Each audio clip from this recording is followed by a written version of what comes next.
All right, everybody.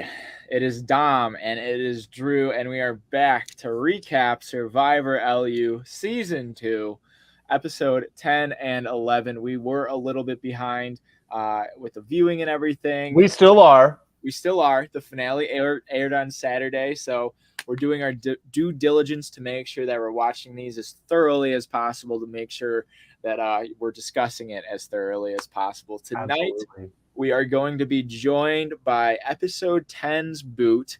Episode 11's Boot couldn't make it, but it's very exciting. So once he pops in, we'll add him into the group. But for now, Drew, how are you doing tonight? What was your overall thoughts, I guess, for episode 10 and 11? I'm feeling great tonight. I'm interested to talk about this because I think we just lost two of our three front runners back to back in episodes 10 and 11. So I'm definitely interested to talk about what could possibly happen moving forward. Of course, the only episode left is the finale episode, which neither of us have watched.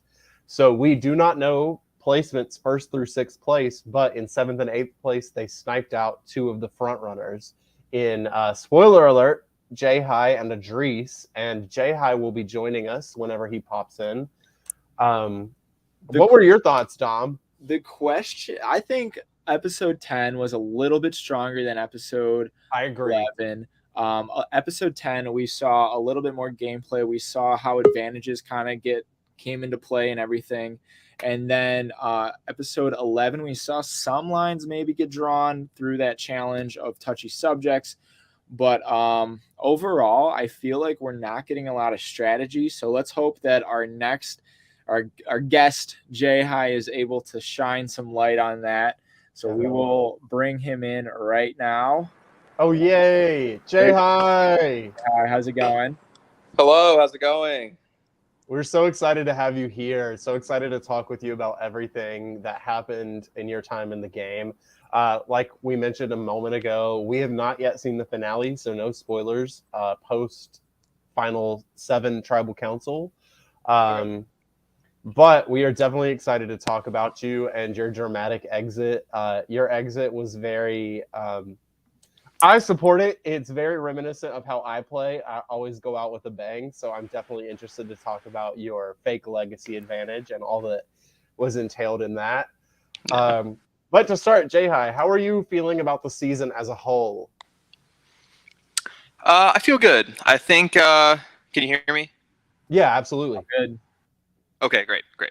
Yeah, it's interesting because I think that like watching it back is definitely I did a interview with Sam a week ago, and I was saying that like no matter how the editing goes, no one's gonna fully understand your experience. So like that's something that like really bonded me in CK because we had something that was like, and even like other contestants don't really get it, and I don't really get their experience. So I think that it's been interesting because I haven't really seen a ton of my gameplay.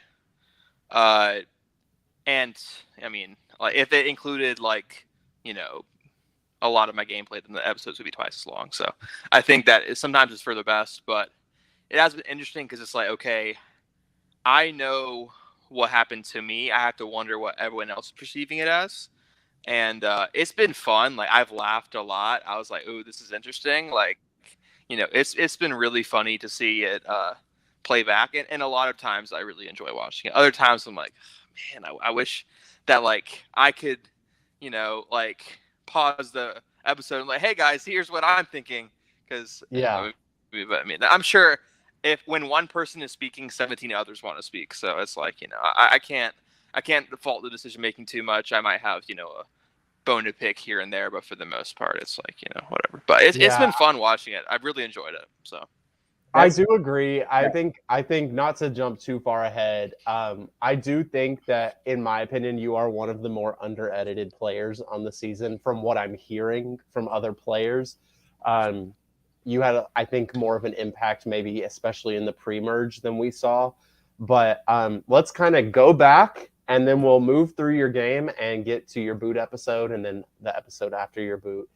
What got you into Survivor and what led you to Survivor LU? So a little bit of a rounded path. I think the very first time I ever heard of Survivor was I was at a church conference that Leslie from season 15 was speaking at. She actually worked at the radio station in my district. And so hers was a little bit of like the whole like temple situation at the beginning of the season and all that. But I heard about it the first time. Then I remember I was scrolling TV. The very first episode I watched live was the double idol play in season 26. And I was like, whoa. Like, it was the Philip boot in 26. It not the best season to start out, but then 27 and 28 were right after, so it's all good. Yeah, that's fine. Yeah, I mean, hey, it was, it was on my TV, and I got hooked and got really interested in the game. And I was definitely a more casual fan that, like, I loved the challenge beast. Like, Mike was one of my favorite winners and all this. And then, like, I think, around like the mid 30s, I got a lot more like interested in like strategy, and like 28 was like my favorite season. Spencer was like my guy. Loved 31 as well, and I just got really, really involved. Sometimes I'd take a break, but other times I'd like get really back into it. I'd always been a fan of it, and then I saw flyers for the one-day games that you hosted, and Austin, a squirrel, he was on my hall, and one time I saw a flyer, but then I was like, I forgot about it, and I like asked about it because I knew like a lot of people in band. I was also in band for 2 years. But he had told me about it. I was like, oh, that's cool. And then I find out that Ben, one of the guys that I knew from college, from video game tournaments that I helped run. Ben Michelson from season 1. Yeah, me, Ben, CK, we all went to tournaments. I was one of the tournament organizers, and Ben and CK were some of the better players for like the newest version of Smash. But I had known them for a bit. They came in my junior year when they were freshmen, and I had known them since. And Ben told me about it, and I was like, senior year, I don't know. But then I'm like, you know what? Screw it. I want to do this. And so what I'm hearing is ultimately it was my doing. I mean, in a roundabout way. Well, I think like you were part of the inception of the original version. So, I mean, you can take credit for pretty much anyone. But yeah, like I do have a lot of close ties to you on campus, just not directly. I don't think we ever met, but like we know a lot of the same people. So that's cool. But yeah, so I heard about it through Ben, and I heard also Ben and Nathan, when they were playing season 1, actually came to a tournament, and Ben's sister did as well. And so like while they were playing, I think it was like one of the last weeks or something, but like they were both like in the area doing confessionals, like, oh, let's hop in and like play a game of Mafia. So like so Ben, Nathan, me, CK, Ben's sister, and a bunch of other people were playing. That was kind of fun. But yeah, like, so Ben got me into it, and I definitely, if I'm like really invested in something, like I will pull out all the stops, go crazy. Like you saw me in the first episode how I like got the list of everyone, and a few others did that too, with John and all that. But before the game, I asked Ben, I was like, can you give me any pointers? Like, and he said, well, during the game I can't, because I'll be part of production. I was like, okay, do it before the game starts. So he told me like everything he could about the season. So I kind of had I think a leg up in some ways of preparation. But yeah. Yeah. So the big question, I guess, is like you kind of like came off as more of like a super fan, I guess, on this season. You had, whether you were just kind of like a casual watcher, like around the 30s of Survivor, and like kind of came into that full-fledged, I think you just had more knowledge than everybody else did, and it was very evident on the show. What was it like kind of like coming in and having, that group of people, and knowing that you're going to kind of play with like this group of casuals, so to speak? I mean, we've talked to like a couple people, and it ranges from never seen the show, just wanted to do something fun, to like, yeah, like I thought it was cool, like I wanted to try it, like. But evidently, I mean, you sound like you're one of the only people that maybe have watched consistently since, at least season 26. Yeah, and I think that doesn't that doesn't mean that people can't learn. That's the unique experience of Survivor with access to technology and internet and all that, is that you can look at all these seasons and learn as you go. On the islands, like, you know, you have to pick it up as you go and hope that you can figure it out with your own head. But a lot of people, like, I know, like, some people would tell others about it, and then they would, like, others, like, I think Ethan and Idris and, like, other people like that, they would get more involved and, like learn more about the game and how it works. And I definitely feel like, because no one, like, didn't play the game. Just because I know a lot of background knowledge doesn't make me better, clearly, because I got voted out. But yeah, I was definitely one of the few that had extensive strategic knowledge, I'd say. I think some people had a little bit of knowledge, but it was like kind of trivia knowledge sometimes. Or just like casual. It's like, oh yeah, I remember that season. That was kind of fun. Oh, Boston Rob, he's cool. Ooh, like, you know, all this kind of stuff. We don't have to get that. But Illusion. I mean, it's like fun to watch, and that's the majority of Survivor watchers. And that's the same thing I dealt with video game tournaments. And if you guys know the game Super Smash Bros., the Dunning-Kruger effect is very common in both of those, both my main hobbies. Because everyone thinks they'd be amazing at Survivor and don't even know how it works. It's like, oh, I would survive longer than you. It's like, do you know about the voting? Like, that's the main part of the show. But and then like Smash, like, oh, they think that, you know, they're nasty or whatever, and like you don't even know how hard it goes. But of course, Survivor is so unique because, like, being good. Because, like, at our Smash tournaments, the best player almost always wins. Like, you have no reason to hide your skill. You're just trying to, you know, outplay Boom Boom directly. And so you're trying to do all... Survivor, sometimes the best player of the season is the first boot. Yeah. Well, I mean, maybe you could speak to that. But it's an interesting difference that I really had to keep in mind.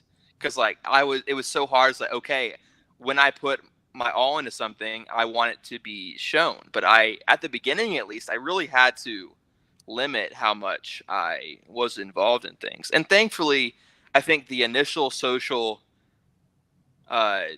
pace of the tribe was set very fast. When it's me, Andrew, and John on the same tribe, like we were I'm pretty sure we were the fastest moving tribe, and we didn't vote until the third week. Like, we were going crazy. From what I heard from CK, it was very, like, laid back, but we were doing all these crazy things week 1 and the first half of week 2, and things kind of mellowed out.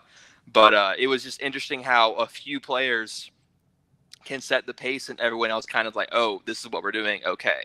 Because, like, you hear, like, from a lot of people, it's like, I didn't really know what I was getting myself into. It's like, well, I kind of did, because I had a lot of understanding. Like, I would listen to, like, Survivor podcasts, like Survivor Specialist and RHAP and stuff, and, like, hear about behind the scenes stuff. So I was a little bit aware of it, and also I had that from Ben.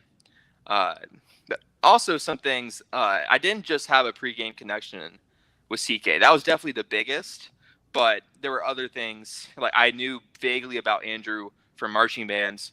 I knew I had interacted with Jacob several times. He knew my girlfriend, not wife, my girlfriend at the time. They interacted a lot more, but he was like, hey, J-Hi, what's up, man? And I'm like, hey, dude. And, like, I could never remember his name. But then, like, from the list, I was looking up people, and I see, like, okay, like, I found, like, Victoria pretty early. I found these other people, and I see Jacob Glewin, friends. I'm like, wait a second, is that the guy? And so that was an interesting moment. And, like, he really wasn't, he has some confidence about the game, but I think that some of the decisions he made were like, I think that it wasn't always tracking with, like, the logic of how the game went. And that was interesting because, like, the dynamic starting off at the very beginning. Another thing, I met Idris. Okay, I had a meeting with Ethan on week 1 Saturday. I see him talking to Dawson for season 1 and Delaney, and before the swap or anything, it's very difficult to have a connection with anyone in the game because you're not giving any other information. Now the list kind of helped with that, but of course I didn't follow everyone on Instagram like someone else in our cast did, John Sharp. But that's what like people were freaking out about that. He followed like 11 people before the game even started, so that didn't help. John was a mess. We know.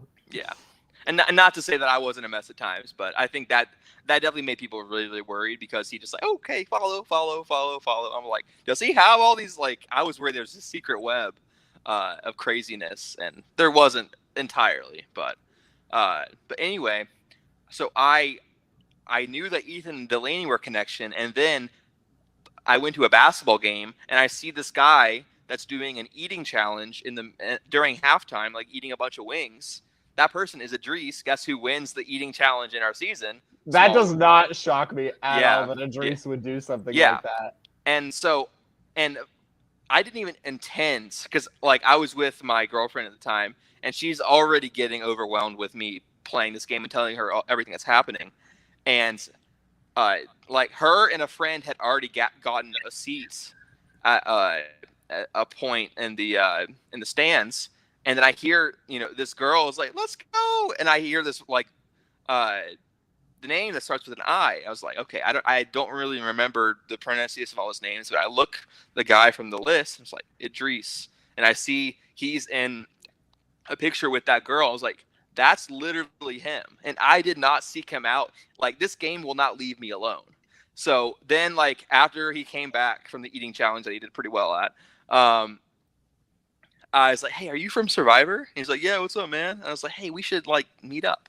So I had meetings with Idris, and then I had a kind of a secret thing with Jacob that I would tell, like, hey, I had a meeting with Idris. Then I had my real secret with CK, and I told him about my meetings with Jacob and Idris. So I like was doing really well with 3 guys on the middle tribe, and I had some layer of all that. And so there was like, this game was super, super connected. And then I knew that Jacob was connected with Sophie. He never told me. So I was like, CK, I think he can kind of like over embellish things and make it seem like he was tricking me, which he had that line like week 1, is like always playing my game. We were very much colleagues in this. Like, I knew about him meeting with, I think he didn't tell me that he was with Ethan and Delaney, but he would tell me every content of the meeting and said he would also get that information from Delaney. So like very little like white lies that we would tell each other, but 98% of our information we exchanged and would work together. And I think a lot of this, like, this is very interesting because a lot of it wasn't shown, and I think a lot of the pre-swap that you've covered, there's only one more thing that I want to cover from pre-swap, and then we got to get moving into the post-swap. I know. I could talk forever, but I know I'm the same way, so that's why I'm like, okay, we have to get it on track because I know I understand completely. I want to know from your perspective. I want to know about the John boot. Okay, so a lot of the legwork for this vote was during week 2. And I believe we did Monday nights, and it was on Tuesday. CK had told me, which I think John had said that CK lied about the specific time that he was searching for the idol, and John actually canceled on me for other reasons. But outside of that, John had told us that the opposite of the dice roll had happened, to where it was like, I think if it was 4, 5, or 6, then that's right. Yeah, he told us the opposite of what actually happened. And then my connection with Jacob confirmed what I got from CK. And then later in the next week, Idris told me. So I was actually surprised from CK. I had to act surprised from Jacob right after. And then I had to remember to act surprised when Idris told me. So it was a really funny. I was like, man, I'm having to act surprised when I get something that I already know. But so I had known this, and I was like, I'm not confident in John. And CK says that like he thought I was too close to John. I was like, hey, I want him as a meat shield because like he is a pretty like sizable meat shield right now.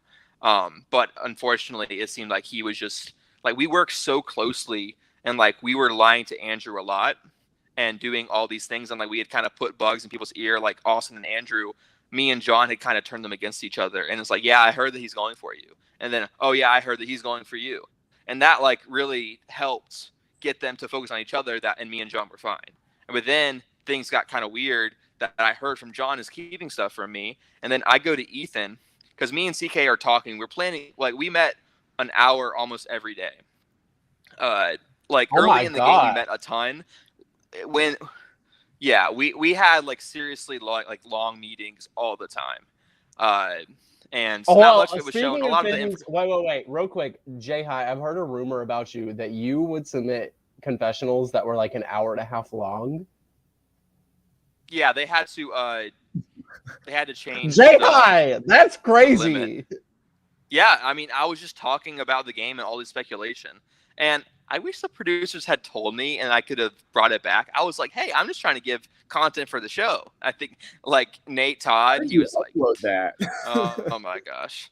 I'm sorry. I didn't mean to. I wasn't trying to annoy production or anything. But anyway, I had a lot to say, clearly. Clearly, but and I think you do now. You're clearly an extroverted thinker. You think out loud, and I enjoy that because yeah, that's how yeah. I am. So me and CK talked about it. I was like, okay, we think that, like, John is a threat and he probably has his idol. And so if we can get some other people together, we can potentially split the vote and get the 4. It would be tough to get Andrew and Austin together.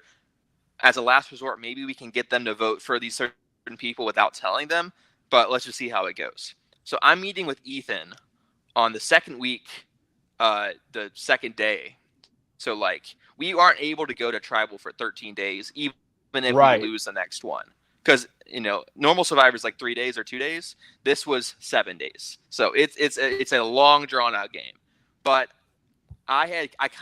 sometimes I had so much on my mind that it's hard to kind of hold it back. So I said a little bit too much to Ethan that me and CK hadn't really planned to tell him yet about, like, the list and about John doing all these things. But right when I told him about John following all these people on Instagram, because I knew that he had followed them before the game started. He also had Rachel from the Middle Tribe, followed her a long time ago. And so I'm like, oh, they have a secret connection. And so it turns out they really didn't. But, I mean, better safe than sorry. But I was like, yeah, he has all these people that he followed. And then he did the meeting with the full 2 tribes. And, he said that it wasn't really his idea. But, I mean, are we going to really tell him no if he wants to? Like, hey, man, just, like, it's your funeral. Let's do it. Yeah, it's like, no, like, you have a lot of yes people in Survivor if you're going to make a bad move. But so John was, like, really freaking him out. And we were kind of talking like, yeah, John's like, because me, Ethan, and John kind of had a bond from that first Thursday. Because we're like, yeah, Andrew's being so crazy. And Oh, We lost him. So we are currently experiencing technical difficulties. We lost Jay High. So basically, if you're tuning in right now, we've been talking about John and his boot out And- pre-merge. yes. From what I'm hearing from everyone, not just Jay High, from everybody, it seemed like John just was easy pickings for everybody. You made all the mistakes that you kind of wanted, like, as somebody who comes in the game, I don't know, like, meeting new people, you want to follow everybody in the game, you want to get involved. That stuff comes after, because you have people like Jay High who are looking at the connections, making that web, and connecting all the dots. And something that once Jay High gets back, I really want to, like, dive into is the merge vote, because it seems like he was kind of chilling right now. He had his hand in a lot of cookie jars, and no one really people weren't looking at him. Exactly. Yeah. And so we kind of see, like, this downfall of Jay High starting at the merge, and we kind of get to the point where, we're at the episode 10 where Jay High gets voted out. He makes his final game move of trying to play a legacy advantage, and people see right through it. It's an interesting tactic. I think it was a very strong tactic, and I'm really curious to hear how that is going to play moving forward. But Drew, I guess if until Jay High gets back, we can keep kind of going on what happened in episode 10. Yes, Dom, I actually have a question for you. Yeah. So you mentioned about the fake legacy advantage, and we'll talk to Jay High about that, obviously. Would you do something like that? Yes, I 100% would do something like that, especially in the situation where you can take advantage of so many things from being at home. No one can really check you, and, like, I thought that was a genius move. The question that I don't really know is like why he made it so wordy. Why was it so messy? It was so complicated. Like, just make it like, I thought the dice roll was a genius way to do it, but you could have very easily said if it landed on an odd number, you're not safe. If it lands on an even, you're safe. Or like whatever number it lands on is how many players left in the game you can use it at. Like that, like something like that. That kind of lost something. Yeah, something like that would have been interesting. And so it was quite a play. And I know it caught people off guard, and it was kind of interesting going into episode 11 because everybody was just more like confused if it was actually like if it was fake or not. We have Jay High back, so hopefully we get a little clarity. Jay High, we started talking a little bit. You're good. You're good. Welcome back. We started talking a little bit, transitioning into episode 10 and your advantage. And since we're already on the topic, we wanted to know. Can I give like a little bit of detail, like 30 seconds about John? Sorry. Yes, you have 30 seconds, Jay High. Okay. So I told Ethan. Ethan freaked out, and then he met with John later, and John told the idol to him, but never told me. And Ethan's like, "Yeah, we got to go." I told him to split the vote. It was not his idea to really split the vote, but then he got other people together. He got Austin and Andrew to work together, and Ethan confirmed with Ethan, or CK confirmed with Ethan to do that idea. So in CK were on either side. Ethan did the social lifting, but we had the strategic lifting. So there you go. That makes sense. Yeah, and so kind of what we already touched on once we lost you was that it seems like you had your hands in a lot of cookie jars. You were talking to a lot of people, other people on other tribes you had connections with, and it all kind of came tumbling down for you in a sense at the merge. We had a couple easy vote outs where you went for the other alliance, but it seems when it came down to it, on episode 10, your alliance, very quickly switched to, voting for you. And so I know you came up with the advantage. And so one of the things which I thought was genius, it's something that you utilized your surroundings with, who's going to double check a advantage that you have at home. Your story was pretty flawless. The question was, why did you make it so complicated? And I think you probably could have fooled the cast with just saying like something simple like, if it rolls even, you're safe, and if it rolls odd, you're out, like type of thing. So what was your logic behind creating that backstory? Yeah, so I was not super confident because I was a part of a 6-man alliance with Ethan, Austin, me, Delaney, Victoria, and Sophie. That kind of the heads of that being Ethan and Delaney. And wait, I'm CK sorry. had told us a little bit. Hold on. I need a moment to process that because we were not shown that. Is this at the start of the merge, or are we? This was episodes 4 and 5. Sorry. Okay. Right before the merge. I'm with you. Yeah, and Ethan had brought me into that because they wanted 3 guys, 3 girls, and so that's why they thought that I was going to be with them. And really, like that was the line was drawn in the sand. It was the anti-CK coalition, pretty much. And other people, like Melanie, was on exile at the time, so she can only be brought in until the next week. But we had like an hour-long meeting in a group chat, which I was the one doing a lot of the speaking or like talking, texting, whatever in the group chat. So it's like when you're the one that has to double, triple text, that's not a good sign. And another thing I would do is that I would record the confessionals and I would rewatch them. I couldn't show other people the confessionals, that we weren't allowed to like show text and confessionals. But I would rewatch it. And I would take notes. And I would tell CK. So like CK had a direct line of information about everything that was said, and it was a little bit. A lot of times they were kind of negative about CK. I know it's like a social thing. Sometimes you like to dogpile on someone to get like people to vote with you. I don't know. It was like a little. I was like, man, it was kind of hard to take and not stand up for him. And I think it was more of a strategic thing because everybody saw that CK was kind of running things. So by the time we got to that merge vote, everybody was like, okay, CK is running things. So let's just take that out while we can. Of course, there was strategic worry from there was strategic worry from Ethan Delaney, but in the moment it seemed very like there was some personal beef going on. And so in the moment, I was like, I kind of had to like take it when they're like talking negatively, at least, about someone that I had known for a while. And so when it didn't work out, I was really mad. And not only was my game going to be like really ruined by it, I later finding out that it was just Chadwick flippantly doing it. I was like, man, like this didn't even feel good. Like I didn't even really get outplayed that much. They played at advantage well, but like I was just so frustrated through the entire thing, and so that really lost the trust of the people that I was in the alliance with, which I never really was with. But I never told them that I was with CK, so it was like I had flipped that week, even though I was never really with them.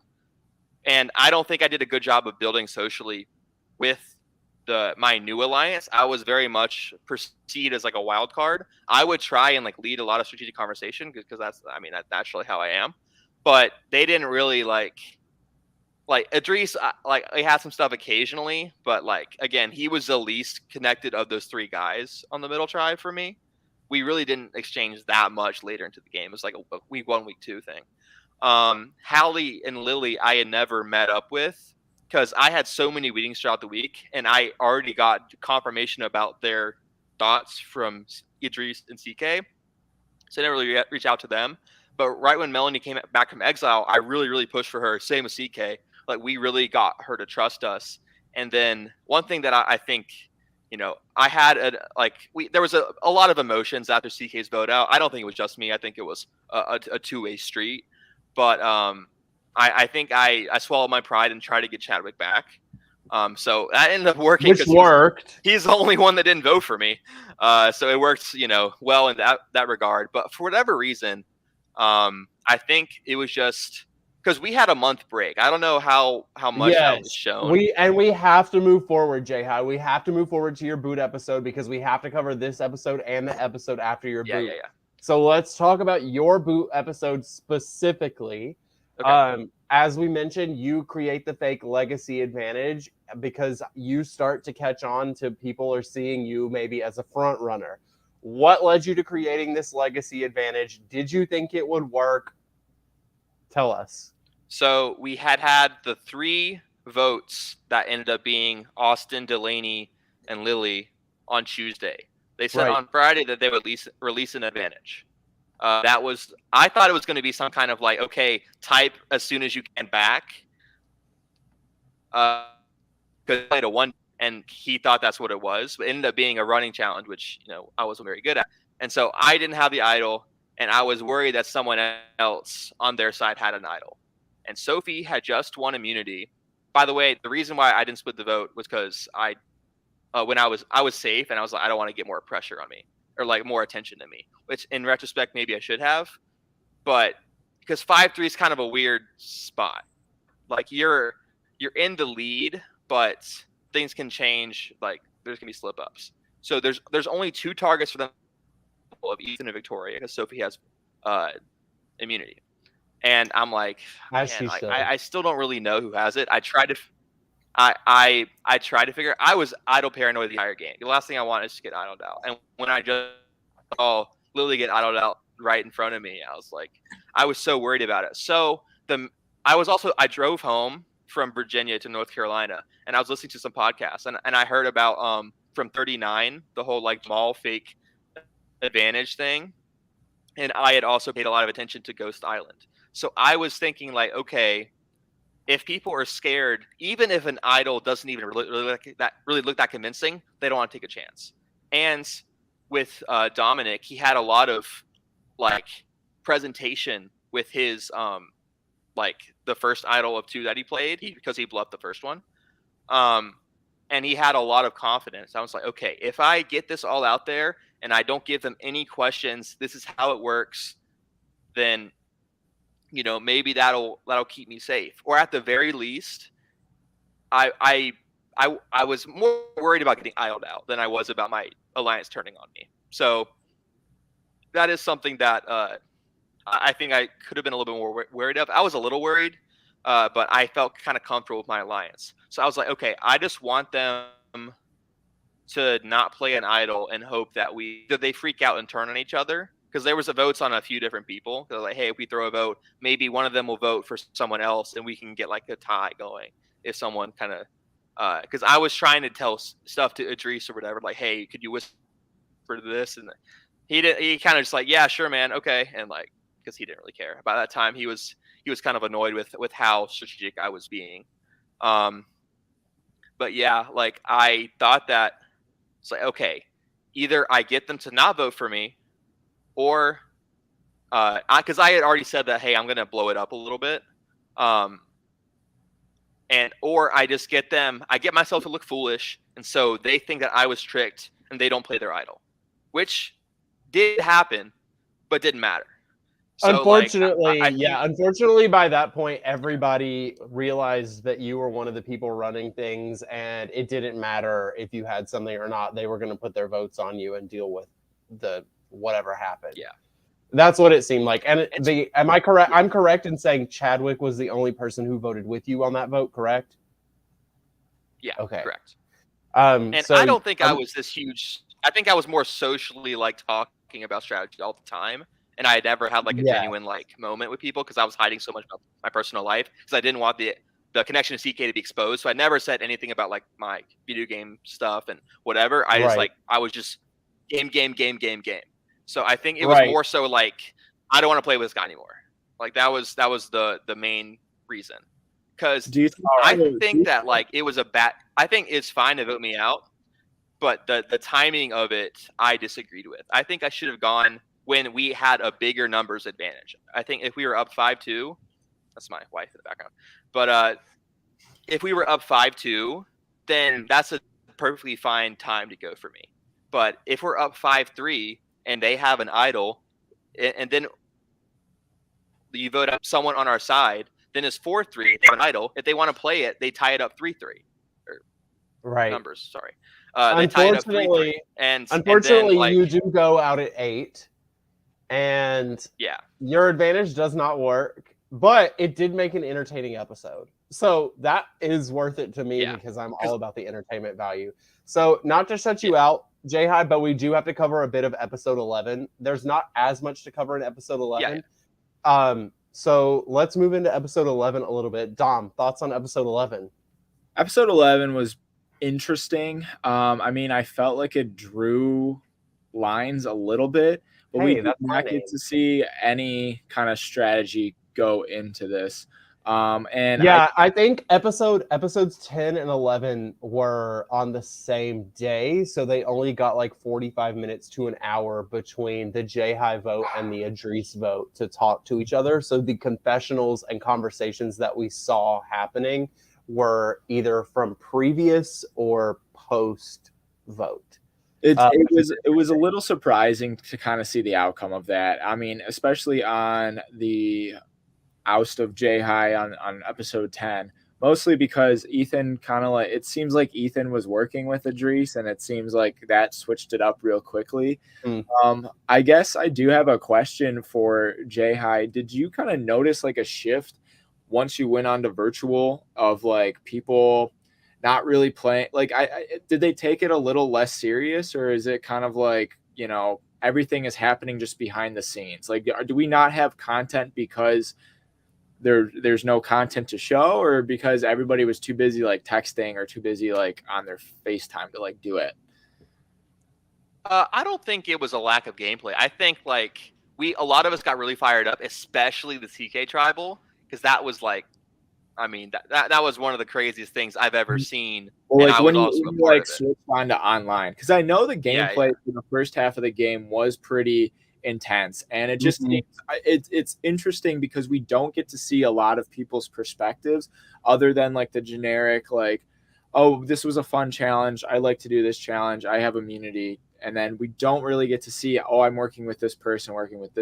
Like, is it kind of just a general like you know, less competitive vibe playing from home? I think that people didn't necessarily want to put quite as much time into it. Okay.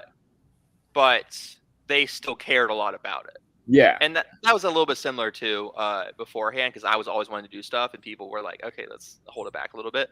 But I think definitely some people were like, hey, like one time Ethan, I was trying to meet with him, and he's like, you know what, never mind. Like I feel like it just what's gonna happen will happen. And so some people were kind of, not always wanting to hear all my spiels for such a long time. Sophie, she was a trooper. We had an hour plus long confessional right before my boot out, and so like she definitely was had a listening ear. People still definitely were very invested. I think that it was interesting because people like CK, he was a very much like he was a strategic leader of Kalahari. So without him, I think that there was less direction to where like after that, Lily's maybe the most strategically savvy person, but is not the most like socially upfront person. So and then the combination of like, and then there's also me, Melanie, Chadwick, which were just kind of up in the air. Melanie was saying I never really want to work with them again because they like really made me like from the beginning. Melanie was out from her all girl tribe. Like she was not really that connected. If it wasn't for Madden kind of getting out of there, she might have been the target or Haley. I don't but so there was some communication with us. I think because I kept pushing. My dog's messing up. Yeah. We lose you, or are you still there? We lose J-High. All right, let's move forward. So so I think the big drama that kind of came from this episode was just seeing where everybody's heads were at and how they viewed each other, because this was kind of the only insight that we got to see where people view the other people in the game, mostly because due to the lack of the confessionals. But again, we persevere through COVID.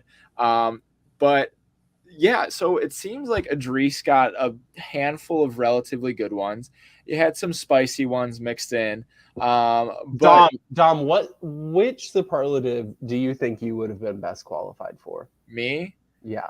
I probably would have at that point in the game. If I'm being honest, I probably would win, most likely to win, or something like that. I don't know. In the live Survivor games that I've played, I've only ever won 2 superlatives, and I stand by both of them.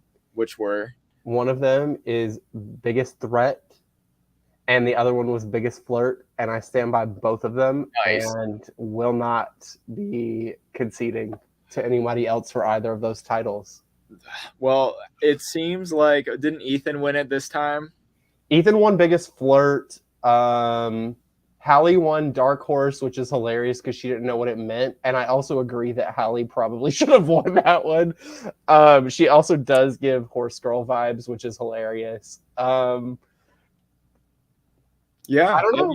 I think I'm trying to hard to recall where everybody was at and how that all kind of came together. So it seems like the vote was kind of just simple and people just turned on Idris. And the thing that you and me were talking about before we started the podcast was this vote count. It was like weird, 4-2 to 1. And Melanie flipped with Ethan, Victoria, and Sophie to vote out Idris.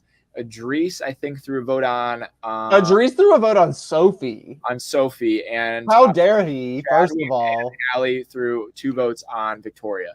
So it was quite an interesting vote out. And I'm wondering what kind of went on behind the scenes. Whether I'm assuming Idris thinks that he had Ethan so that they could split their votes 3-2-2. Yep. But I don't know. I guess Ethan, if that's the case, Ethan decided to stay with them. At the end of the day, Idris goes out, and I think that's a good move for everyone who is not Idris or Sophie. Because I think Sophie needed Idris as the other front runner in the game. Because now it's like Sophie's way out here in front and everybody else is kind of like, okay, we're here. So I think Sophie now is left as the massive threat in the game. Yeah, and so this kind of leaves us with our final 6 going into the finale. And like we've kind of been saying all podcasts, that Drew and I are unspoiled on the finale. We are watching it this weekend, and we will be recapping it next week. And so we have a look at our final 6. Chadwick, Ethan, Victoria, Sophie, Hallie, and Melanie.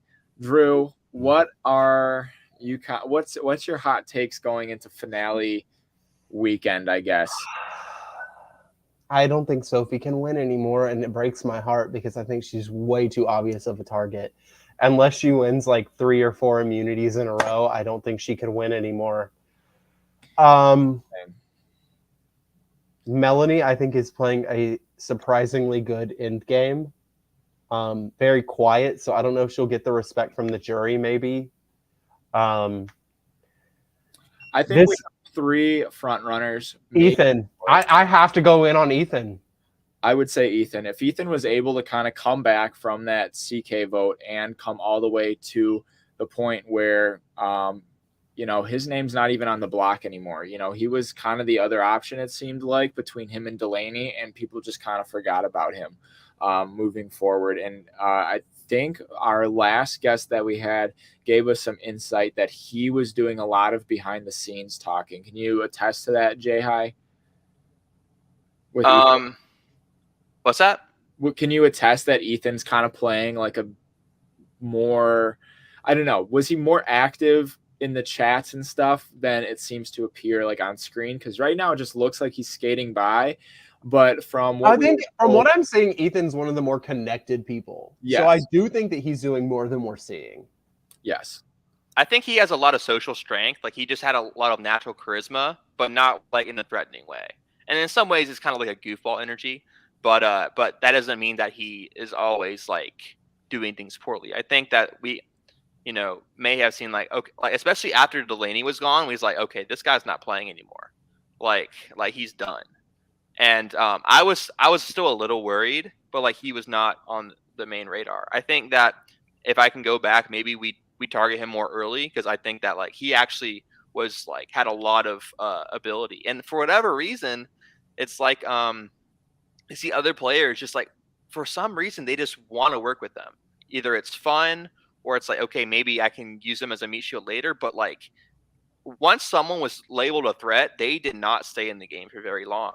Except for Sophie, because she's an icon. Yeah, but honestly, like she was not that like overwhelming at times. Like she managed her threat level pretty well. Playing an idol correctly, like that's going to, like disrupt things and make you seem like, because if you misplay an idol, like who cares? Yeah, you had an idol, but it doesn't matter. If you play an idol correctly and you deflect all these votes, bing, bing, bing, bing, bing, I'm a threat. And so I think that like that's something to where people didn't necessarily want to work with Sophie, but Ethan was just ready to like collect people because, oh, he voted for Delaney. Oh, he hasn't really been meeting that much. He's like, whatever, I'll do. Like he's kind of like acting a little down about things, but he had a lot of people desiring to work with him.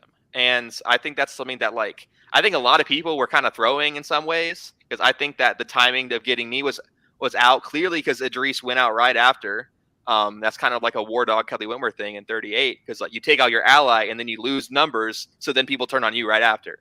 I think that ended up not working out for him. Maybe it could have been different. I think it was fine for Hallie, but for Idris it definitely was the wrong timing. But yeah, it just seems like Ethan was pretty connected, not to me, like because like he just like don't my crap or whatever, which is understandable because I did lie a lot. That's it's fine. I didn't always enjoy not being treated like I was like, okay, let's play, and it's like he's like, dude, come on. But he had a lot of conversations clearly with a lot of people. Like you see, like he'll have the 3. Because like I never thought that the 5 would fully dissolve. I'm like, okay, if one gets the end, they're getting all the rest of the votes, and all they need is one more. So I'm like, these are the big threats. I don't care. We need to get them out. Like that was like my huge thing, but other people didn't see it that way. Melanie thought it was a lot more fluid. Idris was like, hey, I'm down to work with Ethan. You like partially vote like are the cause. Mainly Sophie was the cause, I guess, of Lily going home and Chadwick throwing out the name. But like Ethan was kind of involved in that because he wrote down Lily's name, but. Idris is like, never mind. I don't really want to get revenge. It's whatever. And I think that's a lot of like natural, just charisma and social energy that Ethan brought up. I agree. And I think this is why we need Survivor LU live feeds. Season 7 starts filming this semester. Give us live feeds. That would add a lot more insight onto what we have going on. But I do think Ethan probably does have the strongest chance, in my opinion, going into the finale. I agree. Dom, let's do our player of the week points. Yeah. I think we're both putting Ethan at 3 points. I would say Ethan played probably the strongest this week. He has an idol. He's going in to finale with an idol, it looks like. So that's probably, the biggest takeaway from this week. I want to also put Sophie at number 2. I think she had a good 2 weeks, it seems. She kind of bulked up her resume a little bit, and she knows at least that Ethan has the idol. So that could kind of be information that she would be able to use. I'm torn because I'm a Sophie fan. Sophie knows that I'm a Sophie fan, but I don't think she can win. I just don't see it in the cards. I think against the cast that we have left, unless they all band together and kind of get rid of this idea of, you voted this way half the game, I voted this way half the game, and come together and vote off Sophie, then they can make something work. But I think Victoria, Sophie, and Ethan are able to run circles around whoever's left on between Chadwick, Hallie, and Melanie. There we go. Okay, Dom, here's my question for you, and this is a yes or no question. Is Victoria a GOAT? No, I wouldn't say she's a GOAT. I think she does have a good chance, but I don't think she has a good chance against Sophie and Ethan. I think she needs to realize that and cut them off and find that prime final 3 that she needs to do. I think Victoria gives me vibes of like Gavin from Edge of Extinction, where it's like she's played a good game, but I think there are people that will overshadow her, and I don't know. I think honestly I'm going to put Victoria at number 2. I don't know that she'll get the respect that necessarily she deserves, but I think that if she won, I would be happy that she won, because I think that she has played a strong under the radar game where she was never the target, and she has been consistently doing well strategically, and she's been on the right side of the vote when she needs to be. Yeah, I agree. I'm sticking with Sophie at 2, and then for my 1 point, I think I'm gonna throw it to. I'm going Hallie. I would say Hallie as well. Hallie or Melanie? I don't know. I'm kind of torn actually. Now that I said Hallie, I'm kind of like. I want to give it to Hallie strictly because I do believe the fact that she is a dark horse in the game, and can Hallie pitch her case at the end? Yeah, and kind of like. I think she has played the best, and looking at the jury, she really hasn't offended anybody. The people she went against, it's not like she went against them in a malicious way. So I think it depends on who she is sitting next to. If she's sitting next to Chadwick and Melanie, I think she's got a pretty strong case. I mean, and also you look at it, if Hallie's in the end against, for example, maybe Victoria and Melanie, I think she sweeps that as well. It's going to be a fight. I think that wouldn't be a fight for, I agree. I don't know. The more we talk about it, the more excited I get to watch the finale. And so basically, I guess we're going to leave off at that. Jai, do you have any last words we'd be able to hear from you? Kind of just summarizing your experience and what you took away from the show. Yeah, I mean, it was such a great experience to be a part of. I mean, like, especially like pre-merge, like, oh man, like that was prime time. Like, I'm playing double agent, I'm doing all these things, wheeling and dealing. It was just so fun. And my game got cut down a lot, but I still had a blast. I think I didn't represent myself very well socially, so I think some people didn't really get to know like me. But I don't hold it against people. I think there's a lot of tension in the game, and I had a really fun time being a part of it. Me and CK still talk from time to time. We watched his vote out live, and we're like standing up like it's football. Yeah, like, no, what are you doing?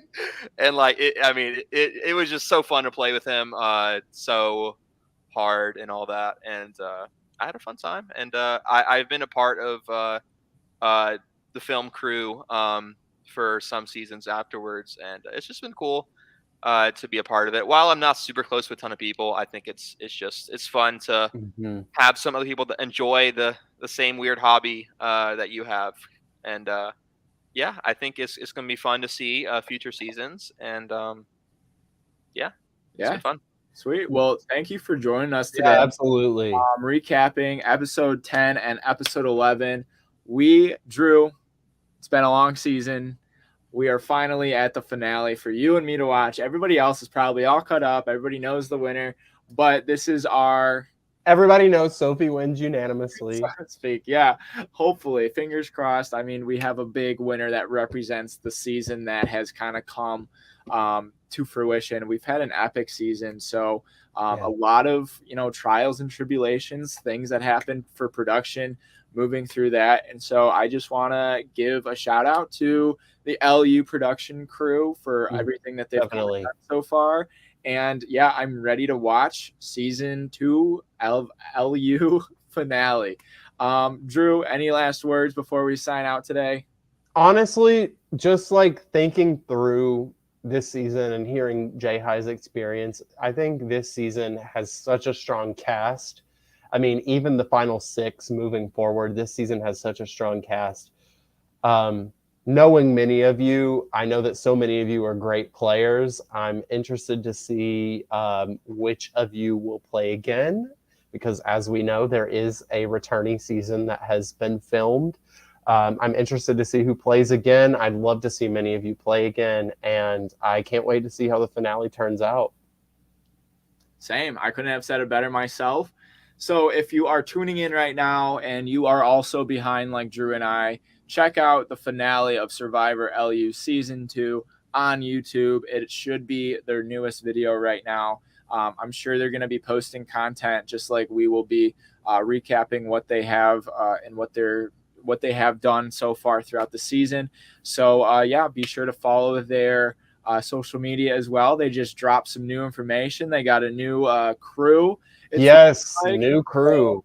Yeah, a lot of fun stuff from Survivor LU, and I'm ready to log off. Happy Tuesday. Tom, what was that? Okay, everybody. I'm done. See ya. Thank you for tuning in. We appreciate all of you watching. Yeah, so apologies. Yeah, have a good night, everybody. Happy Tuesday. It's been a long day. See ya.